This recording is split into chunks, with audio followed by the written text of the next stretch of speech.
মুখ্যমন্ত্রী ডাক্তার মানিক সাহার একটি ঐতিহাসিক সিদ্ধান্তেই রাজ্যের শিক্ষিত বেকার যুবক যুবতী এবং চাকরি প্রার্থীদের স্বস্তি ফিরল, আশার আলো খুঁজে পেল, নিশ্চিন্ত হলো। চাকরির ক্ষেত্রে একটা গুরুত্বপূর্ণ সুযোগ পেল রাজ্যের শিক্ষিত যুবক যুবতীরা। যে সিদ্ধান্ত রাজ্যের মাননীয় মুখ্যমন্ত্রী প্রফেসর ডক্টর মানিক সাহা নিয়েছেন, সেই সিদ্ধান্ত বহু আগেই ত্রিপুরার অন্যান্য মুখ্যমন্ত্রীরা নিতে পারতেন। কেন সেই সিদ্ধান্ত নিতে পারেননি? চাকরি প্রার্থীদের কিংবা রাজ্যের বেকার যুবক যুবতীদের জন্য সেই সিদ্ধান্ত অনেক আগেই নেওয়া উচিত ছিল। নিতে না পারার কারণ এবং প্রশ্ন অনেক থাকবে, উত্তর দেবে কে? মাননীয় মুখ্যমন্ত্রী প্রফেসর ডক্টর মানিক সাহা তিনি মুখ্যমন্ত্রী হওয়ার পর এই ঐতিহাসিক সিদ্ধান্ত রাজ্যের চাকরি প্রার্থীদের জন্য, বেকার যুবক যুবতীদের জন্য অত্যন্ত গুরুত্বপূর্ণ।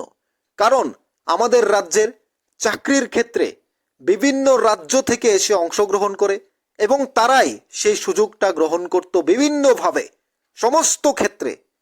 আজ রাজ্যের মাননীয় মুখ্যমন্ত্রী প্রফেসর ডক্টর মানিক সাহা তিনি যখন রাজ্যের মুখ্যমন্ত্রী হয়েছেন, তারপর তিনি পিআরটিসিকে, পার্মানেন্ট রেসিডেন্ট অফ ত্রিপুরা, এই পিআরটিসিকে বাধ্যতামূলক করে দিয়ে রাজ্যের শিক্ষিত বেকার যুবক যুবতীদের, চাকরি প্রার্থীদের জন্য এই সুবর্ণ সুযোগ করে দিয়েছেন। শুধুমাত্র রাজ্যের ছেলেমেয়েরাই সেখানে অংশগ্রহণ করবে। অন্য রাজ্যের ছেলেমেয়েরা, অন্য রাজ্যের শিক্ষিত বেকার যুবক যুবতীরা এসে যদি এ রাজ্যের ছেলেমেয়েদের জায়গা দখল করে, তাহলে আমাদের রাজ্যের শিক্ষিত যুবক যুবতীরা যাবে কোথায়? এই ঐতিহাসিক সিদ্ধান্ত, এই গুরুত্বপূর্ণ সিদ্ধান্তের জন্য আমরা রাজ্যের মাননীয় মুখ্যমন্ত্রী প্রফেসর ডক্টর মানিক সাহা এবং তার ক্যাবিনেটকে আমরা আন্তরিক ধন্যবাদ জানাই নিউজ ত্রিপুরা ওয়ান চ্যানেলের পক্ষ থেকে। কারণ সর্বশেষ যে চাকরি JRBT, সেখানে বহির্রাজ্যের ছেলেমেয়েরা সুযোগ পেয়েছে। গ্রুপ সি কিংবা গ্রুপ ডি দুটাতেই সুযোগ পেয়েছে। সেই সুযোগ পাওয়ার যথেষ্ট কারণও রয়েছে। নোটিফিকেশনে জারি করা হয়েছিল তার আগের মাননীয় মুখ্যমন্ত্রী বিপ্লব কুমার দেব, তার যে মন্ত্রিত্বকালীন, তখন তিনি এই নোটিফিকেশন জারি করেছিলেন বাইরে থেকে অংশগ্রহণ করতে পারবে ছেলেমেয়েরা। সেই সুযোগ পেয়ে বহির্রাজ্যের ছেলেমেয়েরা অংশগ্রহণ করেছে। কারণ এটা তো শুধু বিপ্লব দেবের দোষটা নয়, কারণ বিপ্লব দেবের আগে যারা মুখ্যমন্ত্রী ছিলেন, শ্রদ্ধেয় মানিক সরকার মহোদয়, তার আগে অন্যান্য যারা অন্যান্যরা মুখ্যমন্ত্রী ছিলেন, সমীর বর্মন থেকে শুরু করে দশরথ দেব, একই সাথে নৃপেন চক্রবর্তী থেকে শুরু করে প্রত্যেকেই, সুধীর মজুমদার এবং সচিন্দ্রলাল সিনহা থেকে শুরু করে সুকুমার সেনগুপ্ত যারা ছিলেন, প্রত্যেক মুখ্যমন্ত্রীর হাত ধরেই রাজ্যের বিভিন্ন জায়গায়, বিভিন্ন ক্ষেত্রে, অফিসে বলুন, বিভিন্ন জায়গাতে, বড় বড় সেক্টরে বলুন, সমস্ত জায়গায় আমাদের রাজ্যে চাকরি করেছে, চাকরি পেয়েছে। বিভিন্ন রাজ্যের শিক্ষিত বেকার যুবক যুবতীরা এসে সেই জায়গা দখল করেছে। তারা চাইলেই এই ঐতিহাসিক সিদ্ধান্ত নিতে পারতেন, যে কোনো মুখ্যমন্ত্রী নিতে পারতেন। ভারতবর্ষ স্বাধীন হওয়ার পর, ত্রিপুরা ভারতের সাথে অন্তর্ভুক্তি হওয়ার পর, কিংবা পূর্ণ রাজ্যের মর্যাদা পাওয়ার পর, তার আগে কিংবা পরে, চাইলে যে কোনো মুখ্যমন্ত্রী এই সিদ্ধান্ত নিতে পারতেন। কিন্তু কেউ নেননি, কেউ চিন্তা করেননি। এ রাজ্যের ছেলে মেয়েদের কথা কতটা ভেবেছেন, তার চেয়ে বড় প্রশ্ন এখন উঠে আসে যে আমাদের রাজ্যের ছেলেমেয়েরা যে চাকরি পায়নি তা নয়, পেয়েছে।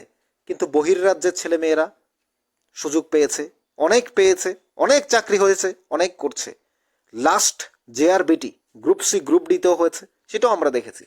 কিন্তু রাজ্যের মাননীয় মুখ্যমন্ত্রী প্রফেসর ডক্টর মানিক সাহা মুখ্যমন্ত্রী হওয়ার পর এই গুরুত্বপূর্ণ সিদ্ধান্ত পিআরটিসিকে বাধ্যতামূলক করে দেওয়া, পার্মানেন্ট রেসিডেন্ট অফ ত্রিপুরা যে সার্টিফিকেট, নাগরিকত্বের যে সার্টিফিকেট, সেটা বাধ্যতামূলক করে দেওয়া।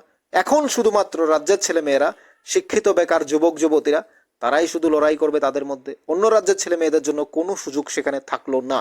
এতে করে যদি আমাদের রাজ্যে যেমন ইন্টারভিউ হয়েছে, আমরা যদি সাপোজ বলি গ্রুপ সি এবং গ্রুপ ডি, সেখানে যদি বাইরের রাজ্যের 10টা 12টা 15টা কিংবা 50টা ছেলে মেয়ে বা 100টা ছেলে মেয়েও যদি সুযোগ পেয়ে থাকে, এই 100টা ছেলে মেয়ে আমাদের রাজ্য থেকে সুযোগ পেত। এইভাবে করে আমাদের রাজ্যের প্রতি বছর কত শত শত হাজার হাজার ছেলে মেয়ে বঞ্চিত হয়েছে, বাইরের রাজ্য থেকে সুযোগ পেয়েছে হাজার হাজার ছেলে মেয়ে।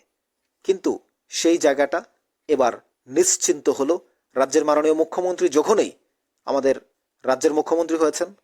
তিনি যখন ঐতিহাসিক সিদ্ধান্ত নিয়েছেন, যে রাজ্যে এক কথায় বলা যায় যে ঐতিহাসিক সিদ্ধান্ত নিয়েছেন পিআরটিসিকে বাধ্যতামূলক করে দিয়েছিলেন। সে বাধ্যতামূলক করে দেওয়ার পর 2 বছর আগে যখন তিনি এটা বাধ্যতামূলক করে দেন, তখনই আমাদের রাজ্যের ছেলে মেয়েদের মধ্যে একটা আশার আলো, আমাদের রাজ্যের ছেলে মেয়েদের মধ্যে একটা স্বস্তির হাওয়া, আমাদের রাজ্যের ছেলে মেয়েদের মধ্যে একটা চিন্তা দূর হয়েছে। এবং আমাদের রাজ্যের ছেলেমেয়েরা শুধু তাদের মধ্যেই লড়াই করবে, আমাদের রাজ্যের ছেলেমেয়েরা তাদের মধ্যে শিক্ষার জায়গাটা খুঁজে পাবে। বহির্রাজ্যের ছেলেমেয়েরা তাদের রাজ্যে বিভিন্ন এনজিও, কোম্পানি, বিভিন্ন শিল্প কারখানা, ইন্ডাস্ট্রি সব কিছু রয়েছে, কিন্তু তারপরও আমাদের রাজ্যে, ছোট্ট রাজ্য ত্রিপুরা, 40 লক্ষ মানুষের বাস, সেখানে ভালো কোনো ইন্ডাস্ট্রি নেই, বড় কোনো ইন্ডাস্ট্রি নেই, কোনো কিছু নেই। তো সেই জায়গায় দাঁড়িয়ে সরকারি চাকরির উপর নির্ভর করতে হয় আমাদের।